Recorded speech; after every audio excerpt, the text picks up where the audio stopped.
دو کام میرے بھائیوں کر لو، خدا کی قسم تمہاری بچیوں کے سہاگ بچ جائیں گے۔ دو کام کر لو، تمہاری بہووں کی عزت بچ جائے گی۔ پہلا کام یہ، اپنے بچی کا نکاح خدا کے گھر میں کرایا کرو، مسجد کے اندر کرایا کرو، درود شریف والے ماحول میں کرایا کرو، اللہ کے گھر کے اندر ذکر والے ماحول میں کرایا کرو۔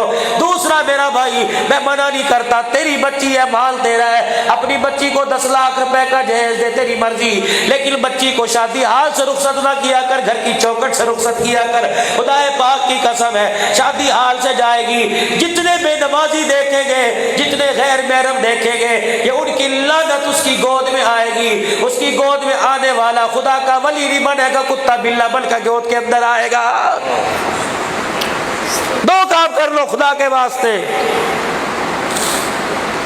بچیوں کو گھروں سے بھی آؤ۔ شادی جگہ کم ہے، ٹھیک ہے، شادی حال میں کھانا ہوگا جی۔ کراچی کے اندر بہت بڑے رئیس نے اپنے بیٹے کی شادی کی، بہت بڑا رئیس۔ ولیمے پر اس نے کیا کیا، 3 آدمیوں کو بلایا، مسجد کے امام صاحب کو، مسجد کے مؤذن صاحب کو، مسجد کے خادم کو، لو جی کھاؤ، میرے بیٹے کا ولیمہ ہے، اور تو 10,000 کا بندوبست کر سکتا تھا، فرمایا 10 لاکھ کا 20 لاکھ کا کھانا کروں گا، پتہ نہیں کتنی بچیوں کا جہیز مل جائے گا۔ تمہارے لاہور کے اندر دور نہیں، یہ پاک عرب کے اندر NS گارمنٹس والے، یقین جانو عمرے پہ کہ میرے ساتھی کبھی کبھی ٹکٹ بھیج دیتے ہیں عمرے کا، جاؤ مولوی صاحب اللہ کا گھر دیکھ کے آ جاؤ۔ ان کے گھر میں ان کے مکان کا افتتاح کرنے 2.5 کروڑ کا مکان لیا، کہنے لگا مولوی صاحب قدم آپ رکھو، ابتدا کروائیں گے۔ میں نے قدم رکھا، گھر کے بالکل سامنے ایک ٹھیلا لگا ہوا تھا، اس پہ کپڑا بندھا ہوا تھا، جیسے کوئی شام کو آ کے ٹھیلا کھول لے گا۔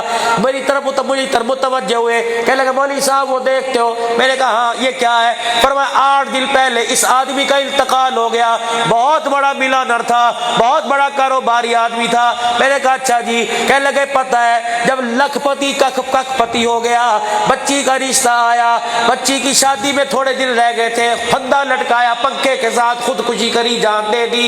اللہ اکبر، جب لوگوں نے اسے پھانسی کے پھندے سے، جب اسے خودکشی والے پھندے سے نیچے اتارا، اس کے پیروں میں ایک پرچہ لکھا ہوا تھا، اس کے ساتھ جہیز کی لسٹ پڑی ہوئی تھی، اور پرچہ لکھا تھا بیٹی اپنے سفید داڑھی والے باپ کو معاف کر دینا، میں نے تیری شادی کی تاریخ مانگی، انہوں نے اتنی بڑی جہیز کی لسٹ دے دی، اے میری بچی تیرا باپ تجھے جہیز نہیں دیتا، اس وجہ سے شرمندہ ہو کر تیرا باپ ہمیشہ ہمیشہ کے لیے تیرے سے دور جا رہا ہے۔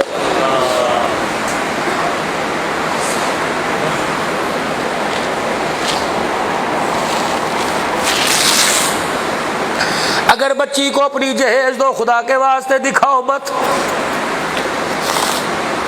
برتن دھونے والی نوکرانی بھی دیکھے گی، جھاڑو دینے والی عورت بھی دیکھے گی، جیسے شادی پر تم نوکرانی 4 دن کے لیے بنا کے لائے وہ بھی دیکھے گی۔ اگر اس نے رات کو بستر پر لیٹ کر اپنے باپ کی منجی کو دیکھ کے رونا شروع کر دیا، اور اس کے دل میں خیال آ گیا کاش میرا ابا بھی امیر ہوتا، مجھے بھی ایسا جہیز دیتا،